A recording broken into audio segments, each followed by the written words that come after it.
So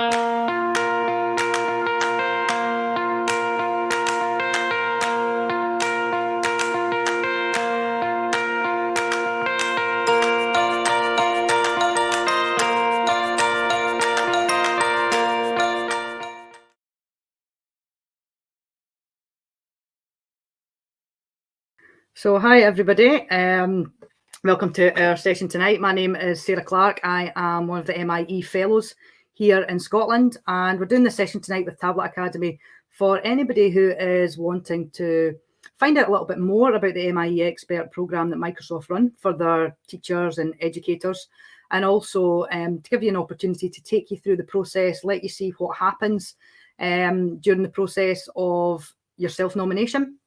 And if anybody has any questions or needs any help or wants to ask anything about their application, then feel free to put that in the comments today. So I'm just going to share my screen in a little minute and give you a little overview of it. Down here, share screen, and just put this up with some of my slides for tonight. And I'll present that.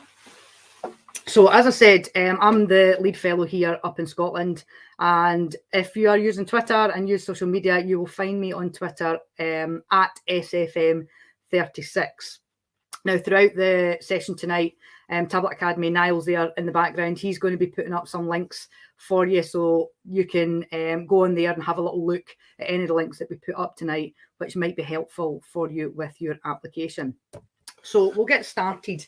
I put this slide up first of all just to kind of show my... Sorry there, Sarah. Can I interrupt there? Sorry, could you share your screen again for us? It's not come through on my side yet. Oh, I am sharing. Thank you.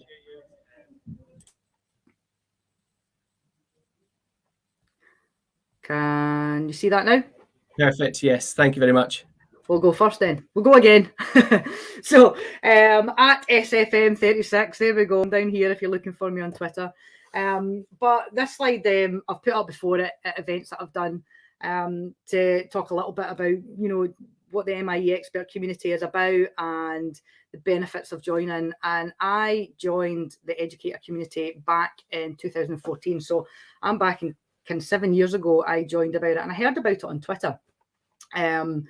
And when I joined it, I was looking for something to get me enthusiastic again. My passion was digital learning, and I wanted to be able to work alongside and speak to and connect with like-minded educators across Scotland and across the UK. And the beauty of the MIEE Expert programme is that there is a community that we have in Scotland, Team MIEE Scotland.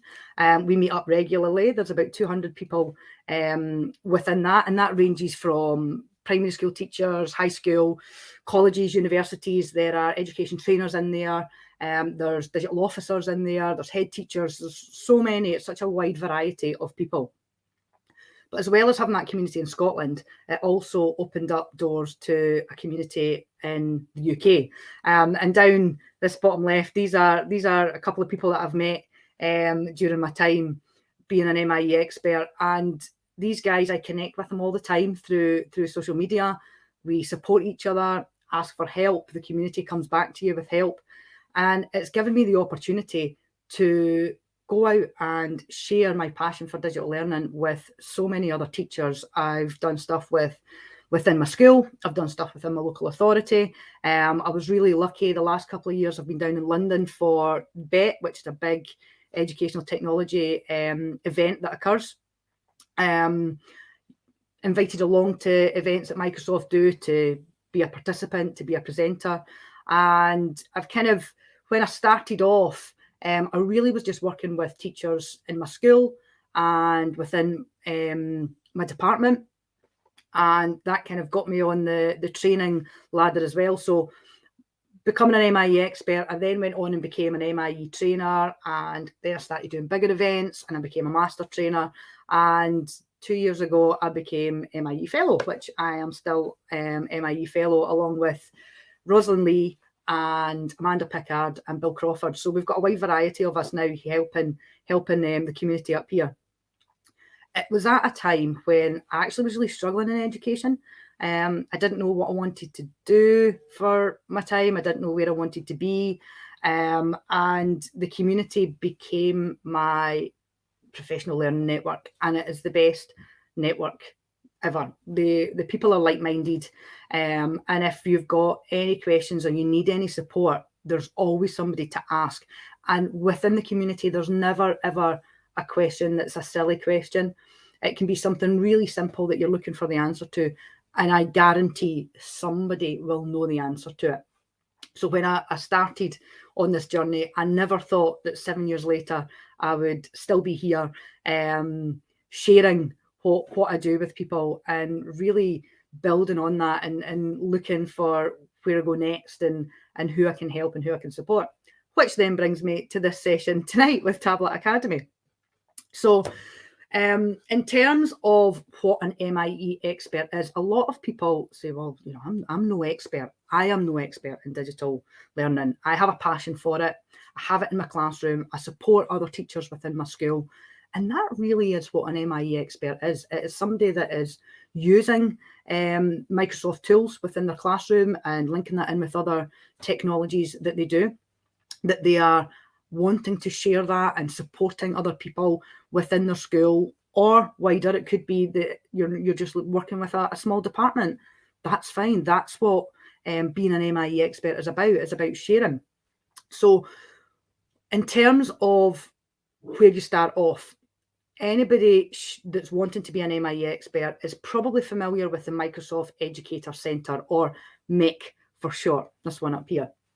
So you're looking to be a certified MIE, that is, you've done the basic 2 hours worth of training, and then building upon that afterwards. MIE experts are innovative. They look for problems and how the technology can help support them, bring about creativity in their teaching and the learning of the students, and want to connect with that global community. It's not about joining the programme and then just using Microsoft tools within your classroom. That's part of it. But it's really about wanting to go out and improve yourself and improve the learning and teaching in the classroom for your students, for the learners that you're working with. So most people, when they first get asked, they go, I'm no expert. But the majority of people that are using this technology probably would really benefit from being on the MIEE Expert programme. So in terms of the benefits, I've gone through a couple that I find the benefits. As I said, like-minded educators globally. I have people that I connect with within the UK. I have met people that are over in all four corners of the world. In fact, the other day I was just having a wee chat with a couple of teachers that I have met through the programme that are over in Texas. And it wasn't an education chat. It was just, how are we doing? How are we getting on? How are things in your school? And learning that the trials and tribulations that we're having here in Scotland are very similar to the ones that they're having in other countries as well, and speaking to them about the solutions. So you'll have that network. You also get the opportunity to develop your own digital skills, and that is going to have a huge impact on the learning and teaching of your students and the people that you're working with. There's always invitations to events. At the moment, a lot of those events are online, but there will be in-person events, and you hear about them. And every month there is a UK connection call. So as an MIEE expert, we're added to a UK team with the UK Education Microsoft team running it. We've got Louise there, and we've got Jen, which is a teacher lead. And the team has all the MIEE experts, I think it's about 1,400 of us in the UK that are in there, that can, support each other, collaborate together, make connections. But there's also a call every month as well that people can join. And that call has sharing from other MIEE experts all over the UK. We often have people from the product team coming in as well. So we've had people from the whiteboard team. Mike Tholson often comes on from the OneNote team, the guys from Forms, PowerPoint, telling us what's upcoming and what's new within their platforms, so that you can get a wee heads up and sharing that with with your school so that you know what's coming. There's the opportunity to become a trainer. And as I've said, this idea of being a community is, for me, that's been the biggest benefit, and everything else permeates from that community. So there's lots and lots of benefits to being an MIEE expert. So I actually used this before. This is our team MIEE Scotland, and I went to them and I asked them what were the benefits to them of being an MIEE expert. This is about a year old, this one, and a lot of these guys that gave us their quotes actually are still on the programme and are involved in many events that we do. We also have Scotland calls, and we try and have one every month. And every week, the MIEE experts in Scotland that are working from home, Ros heads up a session with them, and they have an opportunity to share because they're all working from home at the moment. So the guys, you can sit down, you can read all these ones, but I think a lot of the people have found that it helped them within their classroom. It's helped them to develop their knowledge and give them that network of people to work with. And a lot of them said that they were using the Educator Centre as their starting point, and then they've built their own skills beyond that. We actually had a tweet meet the other week as well. If you scan that QR code that's there, we actually had a tweet meet just last week, half an hour on a Thursday night, and we invited the MIEE experts to come along and tell us what they found were the benefits of it. So if you scan that QR code, you'll be able to see all the tweets that were put together. One of the MIEE fellows down in Wales, we run the tweet meet along with the Welsh team down there, headed up by Lanny Watkins, and Barry's put them all together so you can see everybody's tweet, and what they were finding was the benefits of being on the programme and how it's then gone on and impacted learning and teaching within their classroom. Here, so I'm just going to go to the Educator Centre. I've been on quite a few times, which is here. And once you are logged in, if you click on your name on top right, you will be able to go in and you'll be able to see your profile, and you can see all the badges that you have redeemed. And the one that you're looking for, which I got many moons ago, is down here, and we're looking for this one that says Certified Innovative Educator. So we need to have that first of all, and then you'll be sharing your transcript, but I'll come back to that in a little minute.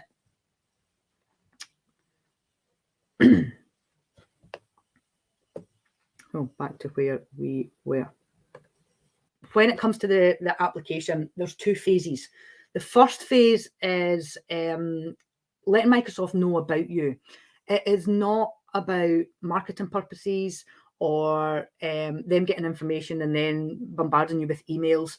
If you're applying for a program, it's about telling Microsoft, you know, who you are, where you work, what you use within your schools. Are you using tablets, Chromebooks, iPads, what tools you use? Are you on social media, so that they can see if you're anything that you've been sharing there? But it does not impact your application in any way at all. So don't feel that because you don't use Twitter or you don't use Facebook for your professional platform, that's fine. It's just so that they can get some information from you. And if you're not in the classroom, that's okay as well. When they talk about educators, that could be a classroom teacher, you could be a head teacher, you could be working for a company that does professional learning for teachers, you could be a librarian. It's a whole variety of people who work within education. And learners are not always students. It is whoever you are working with. So that could be other teachers that you're training because you are a development officer within your local authority. So a learner is a student or another adult that you're working with that is involved in the training that you are doing. So then we get on to phase two.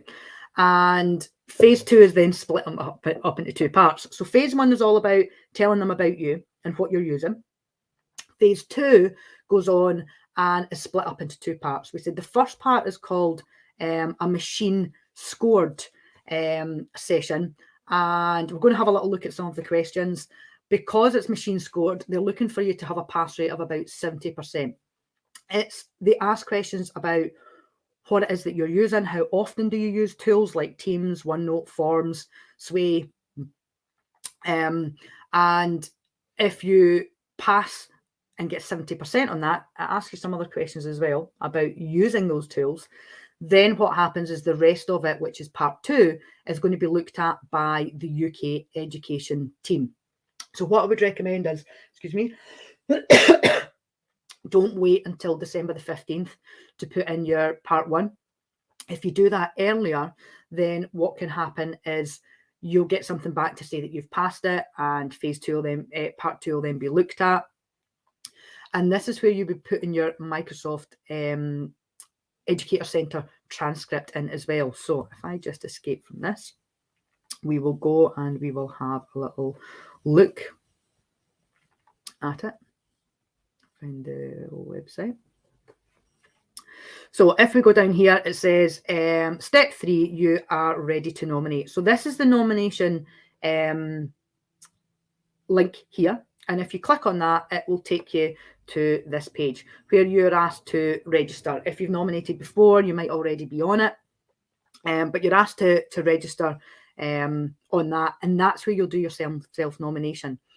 But there is a web link here, okay, and it's got the questions in it, and this is a fantastic document. This is what I use myself. This is a new process this year, and that document is a Word document. And what it does is it actually shows you the whole process for nomination. So I said to you that bit at the beginning about you. This is the phase 1 questions, asking you whether you are a trainer, a school leader, are you part of a showcase school or not, the ages of the students that you are working with. So this is all that information gathering so that they learn about you. Then we get on to the machine scored questions. So you can actually see what it is that it's going to ask you. And I would really recommend downloading this and actually having a go at this first of all and putting your answers onto this. And then you can copy and paste them into the online portal. So it's asking you how many learning paths or trainings you've recorded. So you've completed, sorry. You can go in and you can have a little look at all the badges and the courses that you have done over your time on the Education Centre. Sorry, I'm on the wrong one. And then it's asking you about your use of Microsoft technologies. Now, it's Microsoft Expert program, so they are looking for you to have been using these. Be honest with them. There are things that you may not be using very often. So, for example, myself, we don't have access to Minecraft in my school. So that's something that I rarely use. Very, very rarely am I using Minecraft Education Edition. But things like OneNote, I am using them daily. Teams, I'm using them daily. Forums, I'm probably using them weekly with my students. So this is just to give an idea of what tools you're using and how often you're using them. Again, you may not be using STEM at all because you're not in one of the STEM subjects. That's fine. But they'll then go on and they're going to ask you some questions about accessibility. So they're asking you here through the immersive reader and the learning tools, what can students do with those learning tools? And you're asked to then check the answers off. They ask you a question about Teams. They're going to ask you a question about Forms, about OneNote, and about breakout rooms within Teams as well. Now, within Glow, I use Glow in my school. We don't have breakout rooms accessible to us that we use with our students. So this is not something that I am using all the time. So I was a little bit thrown by this. But this application is for people who have access to all tools, and some tendencies, they might not have access to all of them, but they're asking questions about all the tools that are available within Microsoft. And what they've put at the bottom of this document, and Microsoft have said, this is to help you, to guide you. This is not a test. This is that, okay, you're maybe not using breakout rooms with your students, but you can go on here, you can have a little look at Teams, and you can click on the link and you can find some videos that will help you to answer those questions and a little bit of support. So there's some links there to support you and guide you if you're struggling with some of the questions. And then that's about learning as well. So then you're learning how to do breakout rooms, even if you're not maybe using them as often as other people are. So there's a few questions there that they're asking you about the different tools, and they're looking for you to be using these tools and answering the questions based on it. And that takes you to the end of phase 1. Now, if you don't get that 70%, that's okay. You can do phase 1 again, as long as it's before December the 15th. And in phase 1, they're also going to ask you for a transcript of your educator centre information. So if I go back to the educator centre, which is here, and I go into my profile with all those badges that are there, you'll see there's a bit that says view transcripts. You can redeem today's codes there, and that will then be logged for you. You can also then go on to view transcript, and when it views your transcript, it gives you a PDF document of all the training you've done, which is actually great when it comes to your GTCS registration up here in Scotland at the end of the year as well, because you can upload that as a PDF, and it's got all your durations down the side. But all the training that you've taken part on is logged there, so you can see lots of the ones that I've taken part in, and the codes that I've redeemed are there. So what you'll want to do is you want to save that and then store it somewhere. So what I've done, I will just take you on to the next screen. It was Roz that actually shared this with me. She's downloaded her training transcript here, just like I showed you. She has saved it. And then what I do is I then upload that to my Glow OneDrive, and then I share that to anybody with the link. That will then give me a link to this PDF of all my training, and that gets put in at the end of your phase 1, your phase 2 part 1 questions, so that Microsoft can see that you are on the Educator Centre, that you've got your certified MIE and some of the courses that you have been doing. So then we're on to part 2. And this is the part of the process that is much longer answers.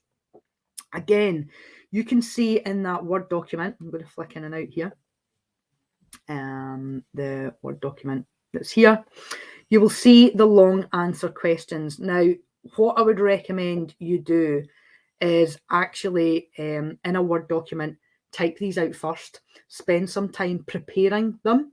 The questions have a minimum character limit of 500. Now, it's 500 characters, not 500 words, and it has a maximum character limit of 2,000. So you can type up your passage first in a Word document, save that Word document, and then you can copy and paste it into the online portal when you are ready to submit.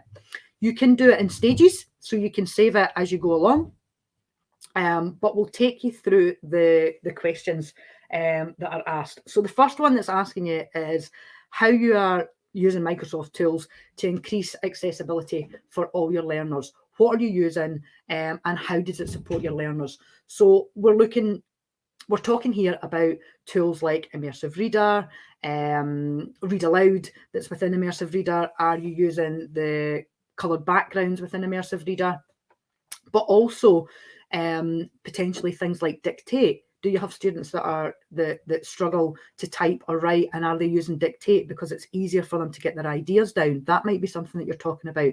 For me, my students, I have a visually impaired student in my classroom, and what I do is I use OneNote as my whiteboard, and that student can then follow along all the notes that I'm putting up on the main board for all my students. I can put them up on the big board, but she can follow along in the OneNote at a device in front of her because she can't actually see what I'm putting on the board. So that's how I'm using tools that we maybe don't think about as accessibility tools, but it makes my classroom much more inclusive. So it could be that you're using video, it could be that you're using Dictate, Immersive Reader, all these tools. So they're looking for you to explain how you are ensuring every student in your class is able to access the learning. The second question is then looking at what you do. So they're asking you to explain a unit, a project you've done, some lessons. It could be a topic, and what Microsoft technology you incorporated, and what 21st century skills that you used. Now, those of you that have been on the Microsoft Educator Centre platform hopefully are familiar with the 21st century CLD learning pathway. This is a badge that you can do on the Educator Centre, and it takes you through all the different levels and different aspects of 21st century learning, whether that's collaboration, whether that's problem solving, use of ICT, knowledge, and so on. And in this question, for question 1, they're looking for you to explain a lesson or a project, a series of lessons or a project within your class, and how it links to those 21st century skills. So for me, what I was talking about was, it was one of the key areas within my National 5 class, and the activity that the students had to do was they had to go away and they were researching a particular topic on deforestation. They then had to go away and create a sway about it. They also had to then add some audio into their sway. They then had to share their sway with other students in their classroom to get feedback from that. And then they posted the link in Teams. So I was able to explain what they were doing and how they were building their knowledge, how they were building their collaboration skills, because we were working in groups for it. You're not expected to describe every 21st century skill there, because it is only a maximum of 2,000 characters, but touching on a few of them and how they were brought in to your classroom. So don't be put off when it says, you know, units or projects. It might be 2 or 3 lessons that work on a specific part of the course that you're doing at that point. Or if you are a trainer, it might be a series of lessons that you've done, maybe a series of training sessions that you've maybe done with a school, or that you've done with a group of people, and their skills have developed. And how do you know that their skills have developed? It could be that they're coming back and telling you what they're doing in the classroom. Question 3 is where you have got to show what you're doing. So it's a learning artifact they talk about. And this is showing what the objectives were in a lesson that you've done, how you use the Microsoft tools, and then what the impact was for the students. You should always be thinking about the impact. Now, for my learning artifact, I'll show you, there's various ways that you can use your learning artifact. My learning artifact, which actually hasn't come up, I'll go back and I'll just click on that here. I did it as a Word document and just shared it as a PDF. And my learning artifact was around a key area that I did with advanced higher biology. So what they had to learn was they had to understand by the end of the lessons how a nerve impulse was transmitted. So on my learning artifact, I've got a screenshot of the OneNote page that we use, and the OneNote has an example of a video that the students were watching. There was then a live simulation that they had to do, and then there was a series of questions based on that they then had to answer. And I've given a little bit of feedback here and a wee score for the student. So I've shared that there. What the students then had to do was they had to demonstrate their understanding of it by creating a Flipgrid video. So not only were they gaining the knowledge through the OneNote, they then had to explain their learning through the Flipgrid video. So I've put a link into the Flipgrid video there so they can see what one of my students has created. And that was just a little screenshot as well to show them what it looked like. So they can see the video and they can actually see the students have gone and done this. So it's evidence of what they've been doing in my classroom. If you don't have students and you're working with teachers or other educators, Amanda and Roz actually shared theirs because they are working with a whole variety of people. And they decided to do their learning artifact as a sway and share that through a link. For me, as I said, mine was a PDF. I'm just going to show you how I shared that out. If it will go back. And then I just went up there. I then went to an anyone link. And then once I clicked apply, it gave me a link that I could copy and add that to my application. So for this one here, Amanda's learning artifact was a sway. So she has a link that she can then share in the application. And she was talking about some of the stuff that she had been doing within her school, and the feedback that she was doing. You can see she's got other information in there. She's got an example of a forum where she was gathering information back from parents. She's got some screenshots in there of the team and how they were working together. And she's also got a couple of examples of people. She was actually working with a couple of MIEE experts, so she was showing the benefits that they had found to the session that she had done with them. The other artifact that I've got, just to give you another example, from Roz. She is working with teachers only. She's not in the classroom at all. So she shared some examples of tweets for the sessions that she's done. And there's a little bit of feedback possibly on the tweets as well. She's given out a forum to the people that have attended the session. So she can show the impact that her sessions are having for that. She's got a little bit of feedback there as to what people are doing in their classrooms. So she's connecting and keeping in touch with the people that she's doing the training with so that she can get feedback from them. So it's about showing Microsoft, this is what I'm doing. These are the tools that I'm using. And this is the impact it's having on the learners that I'm working with day to day. So that's our learning artifact.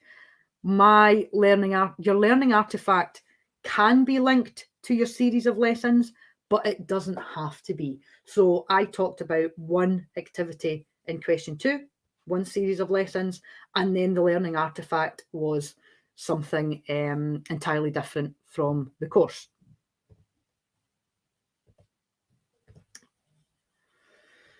So question number 4, which is the last question if you're not a returning MIE, is about your own professional development and how you've been helping others.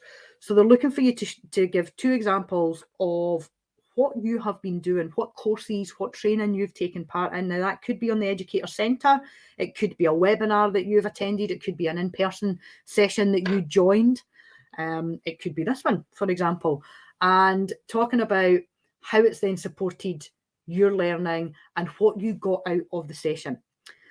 They're also asking you to give a description of any activities that you have led. So this idea that you are helping others, that could be that you've maybe worked with 1 or 2 teachers within your school.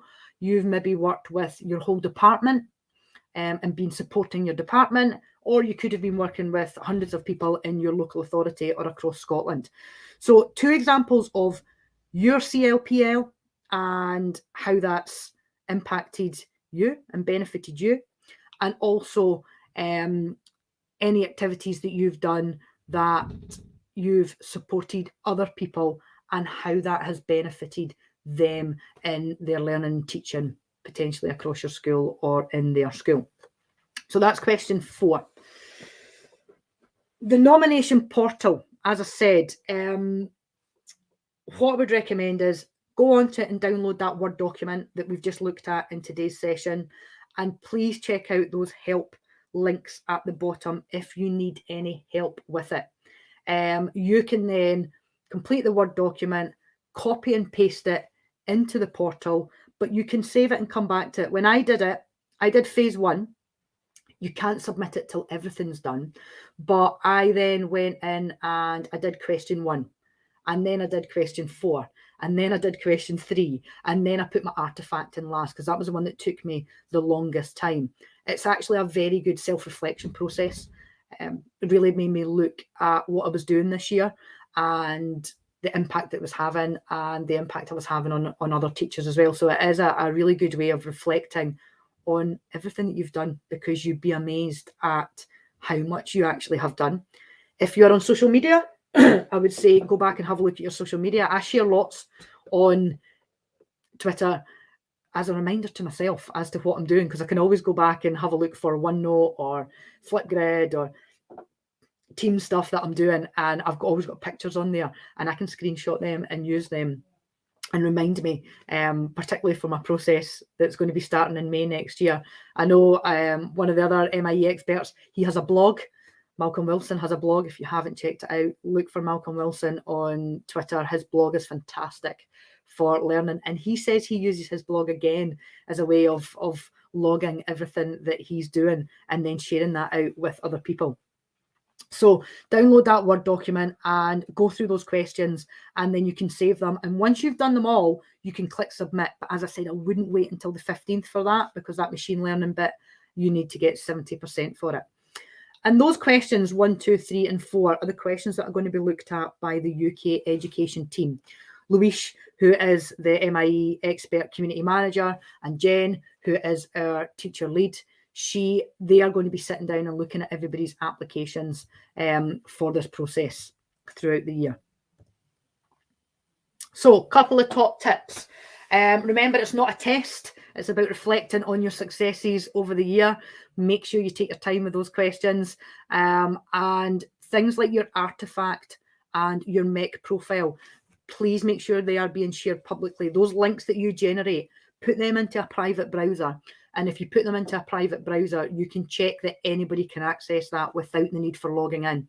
A couple of years ago on the older process, we had people sharing, and unfortunately, there was quite a few people's applications we couldn't access because it asked us to log in, and it was logging in with their tenancy, which we don't have. So a lot of people missed out on that just because they hadn't shared correctly. Remember and save, you can do that application in stages, and you won't hear anything probably until the mid to end of January. I don't have the exact date for when you'll hear about being on the programme. You will have an email out. So whatever email you use to sign up on the portal for, that will be the email that your success will be sent to if you're on the programme. Sometimes it goes into your junk, so always check your junk as well. It's also Seattle time, so it usually doesn't come through to us in the UK in the evening before we hear. But you usually know on social media when the emails have gone out, because people start sharing, and they start sharing their badge out as well. So a couple of things to think about. And as I said, that's today's MEC code as well, if you want to claim that on your educator centre and log that you've been involved in today's session. So I think we are about 40 minutes in. That is me taking you through the session. If anybody has any questions, I will stop sharing my screen now, and then we'll have a little look and see if anybody has any questions that they are looking to be asked tonight. So we've got a couple of comments in there, but at the moment, no questions. So please, if you have any questions, feel free to pop them in the chat. If you don't have any questions at the moment, but you start the process going through the application and you have questions, then please, have a little look on Twitter, as we said, at SFM36. You'll find me there. Or use hashtag Team MIEE Scotland, and the guys that are within the MIEE Expert programme will be happy to help. Somebody will offer you some support. If you want to speak to people one-to-one, send them a DM, and the guys on the programme, all 200 of them, are always happy to help anybody who wants to join and needs help with the application. It's not a hard process. It's not too long. It'll take you a wee bit of time, particularly making that artifact. Your artifact, as we said, it could be a Word document, it could be a PDF, it could be a SWAY. You might want to make a video explaining everything and then have some, screenshots. So you could make a PowerPoint and then talk over the top of it. So that can show all the things that you are creating this year. And then you can share that via a link as well. So there's lots of ways that you can share the artifact. Just make sure that link is open so that anybody can access it. So thanks for joining today, guys. I hope you found the session beneficial. If you are watching back on demand, then because you're in class at the moment, then again, I hope you found it beneficial. You can pause this video at any point and you can go back and have a look at those slides and reach out to me if you are needing any help. Take care, guys.